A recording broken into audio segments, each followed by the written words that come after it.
This video is for educational purpose. Everything you will listen in this video is taken from internet or any book or any documentary which is available for public. हमारे आसपास की दुनिया में रोज हम नए नए crime की घटनाएं सुनते रहते हैं, जिनमें से कुछ तो इतने भयानक होते हैं जो हमारी आत्मा तक को झकझोर कर रख देते हैं। और हैरानी ये देखकर होती है कि ऐसे अपराध करने वाला इंसान हमारे ही आसपास एक आम जिंदगी जी रहा होता है।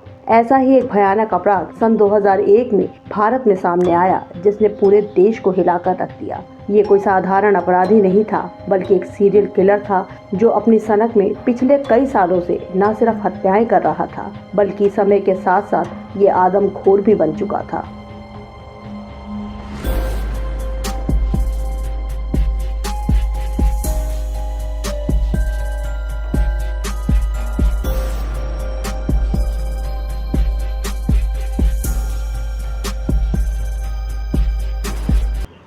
आज की हमारी कहानी है उत्तर प्रदेश के प्रयागराज से। कहानी की शुरुआत होती है सन 2000 से, जब प्रयागराज इलाहाबाद हुआ करता था। उस वक्त इलाहाबाद में एक दैनिक अखबार निकला करता था जिसका नाम था आज। 14 दिसंबर 2000 की सर्द रात में इस अखबार के chief reporter Dhirendra Singh office से निकले, पर देर रात तक घर नहीं पहुंचे। घर वाले काफ़ी देर तक उनका इंतज़ार करते रहे। उनका मोबाइल ट्राई किया गया, लेकिन फ़ोन स्विच ऑफ था। इसके बाद घर वालों ने ऑफिस में फ़ोन किया तो पता चला कि वो काफ़ी पहले ही ऑफिस से निकल चुके हैं। धीरेन्द्र सिंह कई बार किसी स्टोरी के चलते अक्सर कहीं भी निकल जाते थे और 2-3 दिन तक घर भी नहीं आते थे। इसीलिए अगले दिन भी घर वाले उनका इंतज़ार करते रहे, पर वो घर नहीं पहुंचे। घर वाले लगातार उनके कुलीग और दोस्तों से पता कर रहे थे, पर उन्हें भी धीरेन्द्र सिंह के बारे में कोई जानकारी नहीं थी। दूसरे दिन की सुबह तक भी वो वापस नहीं आए। अब परेशान घर वाले पुलिस स्टेशन पहुंचे और धीरेन्द्र सिंह के लापता होने की रिपोर्ट लिखवाई। इलाहाबाद एक छोटा शहर है, इसीलिए एक चीफ रिपोर्टर के लापता होने की खबर मीडिया में जल्दी ही फैल गई। पूरे इलाहाबाद में इसके चर्चे थे, क्योंकि जब भी कोई बड़ा रिपोर्टर गायब होता है तो यही माना जाता है कि ज़रूर वो किसी बड़ी स्टोरी पर काम कर रहा होगा और अपना राज खुलने के डर से ही दुश्मनों ने उसे गायब किया होगा। इसीलिए पुलिस पर भी काफ़ी प्रेशर था। पुलिस ने जांच शुरू की। उन्हें पता चला कि पिछले कई सालों में कई लापता लोगों के केसेस ऐसे थे जो अलग अलग समय पर गायब हुए थे और उनका आज तक कुछ पता नहीं चला था। इनमें से सभी गरीब साधारण परिवार के थे, कोई हाई प्रोफाइल नहीं थे। इसीलिए इन लोगों की खोजबीन में कोई ज़्यादा जोर नहीं दिया गया और ये केस अभी भी अनसुलझे ही थे। इन लापता लोगों में अब धीरेन्द्र सिंह का नाम भी जुड़ गया था। पुलिस ने हर तरफ पूछताछ की।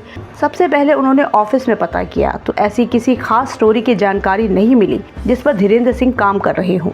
न ही दोस्तों, रिश्तेदारों और घर वालों से पूछताछ में ही कुछ सामने आया। ना कोई दुश्मनी का एंगल मिला, जो अक्सर रिपोर्टर्स की ज़िंदगी का हिस्सा होता है। कोई पारिवारिक दुश्मनी नहीं, कोई घरेलू विवाद भी नहीं। इसके अलावा कोई मानसिक तनाव या परेशानी का भी जिक्र नहीं मिला कि जिससे धीरेन्द्र सिंह खुद परेशान होकर कहीं चले गए हों। अब पुलिस हर एंगल से छानबीन कर रही थी, पर कोई भी क्लू नहीं मिल रहा था। समय के साथ साथ पुलिस पर दबाव बढ़ता जा रहा था। डर था कि कहीं ये केस भी पिछले कई केसेस की तरह अनसुलझा ना रह जाए। वैसे 24 साल पहले हर किसी के पास मोबाइल नहीं होता था और मोबाइल फ़ोन सर्विलांस टेक्निक भी इतनी डेवलप नहीं थी, लेकिन धीरेन्द्र सिंह के पास एक मोबाइल फ़ोन था। जब हर तरफ हाथ पैर मारने के बाद पुलिस को कोई क्लू नहीं मिला तो इस केस पर लगे SHO SN त्रिपाठी ने धीरेन्द्र सिंह के मोबाइल की कॉल डिटेल्स निकलवाने का फैसला किया। जब डिटेल सामने आई तो पता चला कि उस मोबाइल पर लास्ट कॉल एक लैंडलाइन से आया था। जांच में पता चला कि ये लैंडलाइन नंबर इलाहाबाद से जुड़े हुए नैनी नाम के शहर के छिकवी मोहल्ले का था। मोबाइल के स्विच ऑफ होने तक उसकी लास्ट लोकेशन भी नैनी शहर की ही थी। कॉल डिटेल से पता चला कि इससे पहले भी कई बार धीरेन्द्र सिंह की इस नंबर पर बातचीत हो चुकी थी।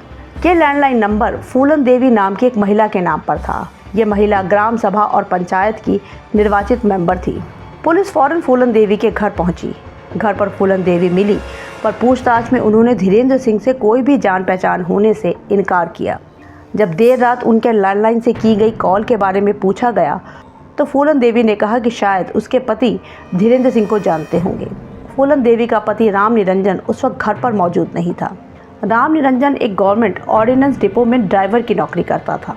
जल्द ही राम निरंजन को ढूंढकर उससे धीरेन्द्र के बारे में पूछा गया तो उसने कहा कि हाँ, धीरेन्द्र से उसकी जान पहचान है, वो रिपोर्टर है और मेरी पत्नी ग्राम पंचायत की मेंबर। तो इसी सिलसिले में वो खबर लेने के लिए पूछताछ करते रहते हैं और इसी बारे में देर रात उनसे बातचीत हुई थी। अब पुलिस को इसमें कोई शक वाली बात नजर नहीं आई। पुलिस इधर उधर हाथ मारती रही, पर घूम फिर कर वो उसी लास्ट कॉल पर आकर अटक जाती थी। इसकी खास वजह ये थी क्योंकि नैनी एक छोटा सा इलाका था जहां लोग 8 बजे तक सो जाया करते थे। अब वहां से देर रात किसी का 11 साढ़े 11 बजे कॉल करना पुलिस को खटक रहा था कि ज़रूर इसी में धीरेन्द्र सिंह के गायब होने का राज जुड़ा है। और वैसे भी फूलन देवी का पति राम निरंजन पहली नज़र में ही थोड़ा सा अजीब लगा था। छानबीन में उसकी कुछ अजीब हरकतों का भी पता चला था। जैसे उसकी पत्नी का नाम पहले कुछ और था, जिसे बदल कर उसने बाद में फूलन देवी रख दिया था। इन दोनों के 3 बच्चे थे। इनका नाम भी राम निरंजन ने अदालत, जमानत और आंदोलन रखा हुआ था। अब ये बहुत ही अजीब था। इसके साथ ही राम निरंजन के कुछ गैर कानूनी कामों में जुड़े होने के संकेत भी मिले।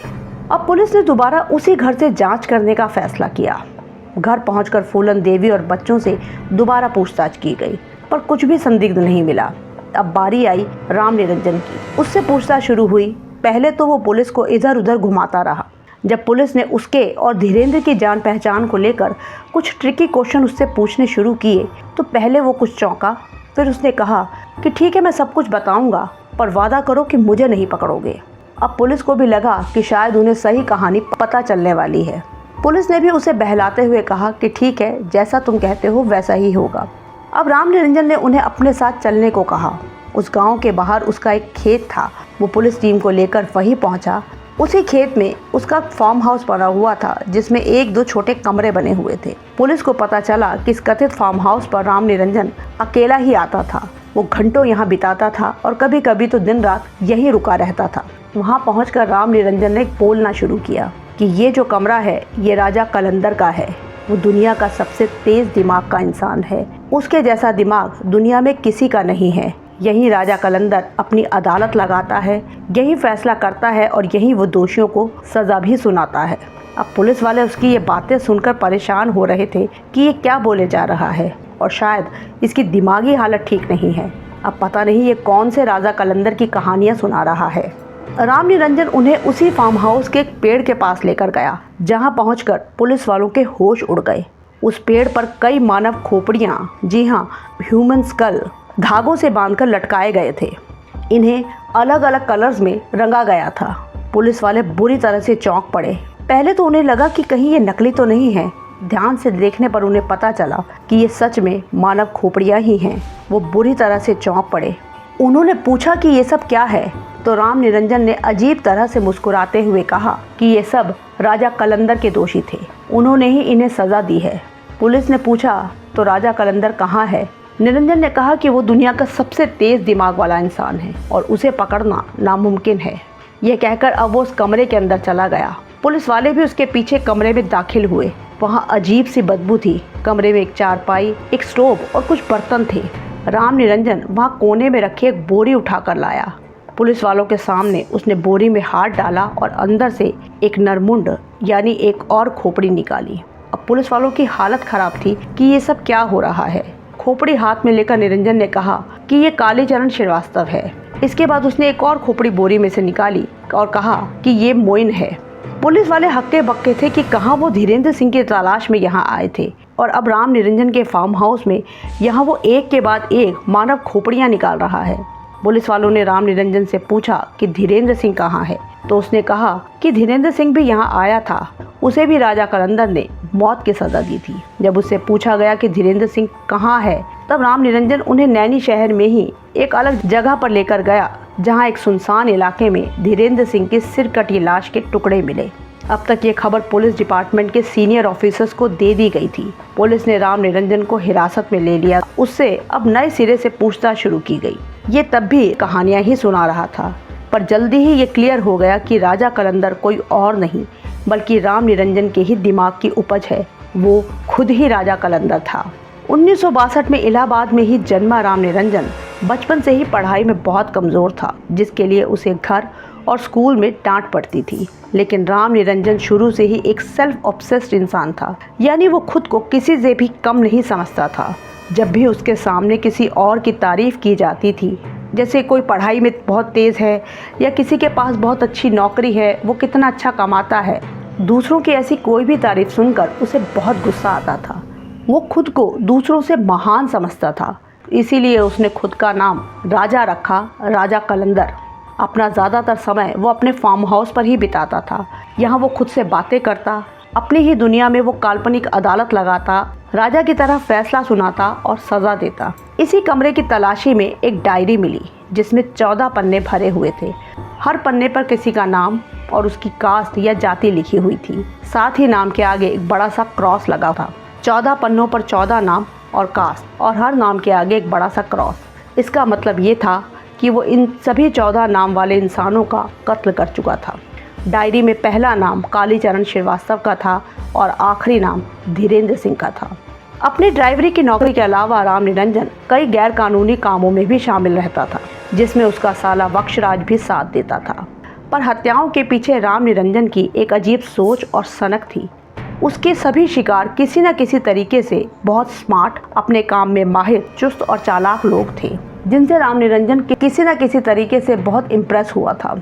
उसका पहला शिकार कालीचरण श्रीवास्तव उसका ही कुलीग था। कालीचरण ने राम निरंजन से 50,000 रुपए उधार लिए थे, पर लाख कोशिशों के बाद भी वो पैसा लौटा नहीं रहा था। राम निरंजन को पता चला कि कालीचरण बहुत चालाक है और बहुत से लोगों को उसने ऐसे ही धोखा दिया है। वो जाति से कायस था। राम निरंजन कालीचरण से गुस्सा तो था, लेकिन उसकी चालाकी को देखकर वो उससे बहुत इम्प्रेस भी था। उसने धोखे से कालीचरण को फार्म हाउस पे बुलाकर उसकी हत्या कर दी। उसके अलावा अशोक नाम का एक ड्राइवर और संतोष नाम का एक क्लीनर भी था। ये दोनों भी अपने काम में बहुत माहिर थे, जिसकी हर कोई तारीफ करता था। इसके अलावा मोइन नाम का एक शख्स, वो सम्मोहन शक्ति यानी हिप्नोटिज्म में बहुत माहिर था। इसने कई ऐसे ही लोगों को मारा था जो अपने अपने काम में माहिर थे।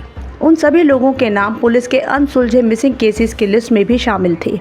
ऐसा कोई भी शख्स जिससे इसे लगता कि इसका दिमाग बहुत तेज है, ये उससे दोस्ती करता, फिर मिलने या पार्टी के बहाने उसे फार्म हाउस पे बुलाता और उसकी हत्या कर देता। हत्या करने के बाद ये सबसे पहले उसका सर धड़ से अलग करता, सर को अपने पास ही रखता और बाकी धड़ के टुकड़े करके कभी अपने खेत या फार्म हाउस में गाड़ देता, और कुछ के टुकड़े इसने एमपी के रीवा में भी ठिकाने लगाए, और कुछ बॉडीज के टुकड़े इसने नैनी शहर के ही अलग अलग हिस्सों में फेंक दिए। उस पर कत्ल करने का जुनून सवार हो गया था। 1992 से कत्ल का यह सिलसिला शुरू हुआ। इसमें सबसे डरावनी बात यह थी कि वो सिर्फ कत्ल ही नहीं करता था, वो हर लाश का सिर अपने पास रखता था और फिर उस सिर में से दिमाग के हिस्से को निकालकर उसी कमरे में उसका सूप बनाता था और उसे पीता था। उसे लगता था कि ऐसा करने से मरने वाले के दिमाग की काबिलियत उसे मिल जाएगी, और सूप के साथ वो दिमाग के हिस्से को भी खाता था। यानी समय के साथ साथ वो एक आदमखोर बन चुका था। राम निरंजन का साला वक्षराज सिर्फ कत्ल करने और लाश ठिकाने लगाने में उसका साथी था। लाशों के दिमाग का सूप बनाकर पीना, ऐसी हरकतें राम निरंजन कर रहा है, इसके बारे में उसे कोई जानकारी नहीं थी। पर इन सब में से धीरेन्द्र सिंह को मारने की वजह सबसे अलग थी। दरअसल धीरेन्द्र सिंह को राम निरंजन के अवैध धंधों के बारे में और उसकी कुछ हत्याओं के बारे में पता चल गया था, और वो इस मामले में सबूत भी जुटा रहा था। राम निरंजन ने उसे कुछ पॉलिटिकल खबर देने के बहाने देर रात फार्म हाउस पे बुलाया। 14 दिसंबर की ठंड में धीरेन्द्र सिंह उसके फार्म हाउस पे पहुंचा तो राम निरंजन ने उसे जलते हुए अलाव के पास बिठाया, ताकि दिसंबर की ठंड में उसे थोड़ी गर्मी मिल सके।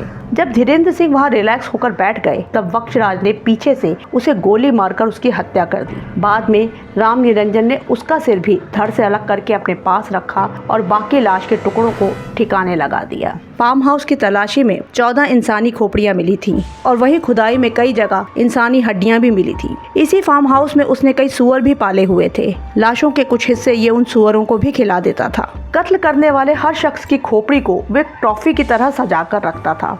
उन्हें साफ करके वो अलग अलग रंगों से कलर कर देता। साथ ही हर खोपड़ी पर ब्लैक कलर से मरने वाले का नाम और उसकी कास्ट भी लिखता था। राम निरंजन की निशानदेही पर मारे गए लोगों के धड़ के टुकड़े अलग अलग जगहों से बरामद किए गए। पुलिसिया पूछताछ में राम निरंजन ने बहुत ही गर्व के साथ शेखी भगाते हुए करीब 30 लोगों के कत्ल की बात स्वीकारी, लेकिन डायरी में लिखे 14 नामों को ही पुलिस आइडेंटिफाई कर पाई। बाकी के कहीं कोई सबूत नहीं मिल पाए। 2001 में पुलिस ने इसके खिलाफ चार्जशीट अदालत में रखी, पर वहाँ ये मुकदमा 11 साल तक चला, क्योंकि पुलिस के सामने कबूले गए अपने हर जुर्म से अदालत में राम निरंजन साफ मुकर गया। इसीलिए राजा कलंदर के इन अपराधों को अंजाम तक पहुंचाने में अदालत और पुलिस को 11 साल लगे। बाकी लोगों की गवाही, सारे सबूतों के आधार पर 2012 में निचली अदालत ने राजा कलंदर यानी राम निरंजन और उसके साले बख्शराज को उम्र कैद की सजा सुनाई। ये दोनों पहले नैनी जेल और फिर लखनऊ की जेल के बाद आजकल उत्तर प्रदेश के उन्नाव जेल में अपनी उम्र कैद की सजा काट रहे हैं। नेटफ्लिक्स पर इंडियन प्रेडेटर के नाम से डॉक्यूमेंट्री सीरीज बनाई गई है। इस सीरीज की पहली कड़ी डेलिस बूचर चंद्रकांत झा के लाइफ पर है और वो स्टोरी हमारे चैनल पर मौजूद है, तो लिंक डिस्क्रिप्शन बॉक्स में है, उसे जरूर देखिएगा। इसका सेकंड एपिसोड राजा कलंदर की कहानी है, जिसमें राम निरंजन के कई रियल इंटरव्यूज हैं। चुनाव जीतने पर विरोधियों ने फंसाया है, न उसका फिंगरप्रिंट हुआ है, न उसका डीएनए टेस्ट हुआ है, किसका है खोपड़ी ये भी तो दिखा। और हर इंटरव्यू में वो मुस्कुराते हुए खुद को निर्दोष बताता है।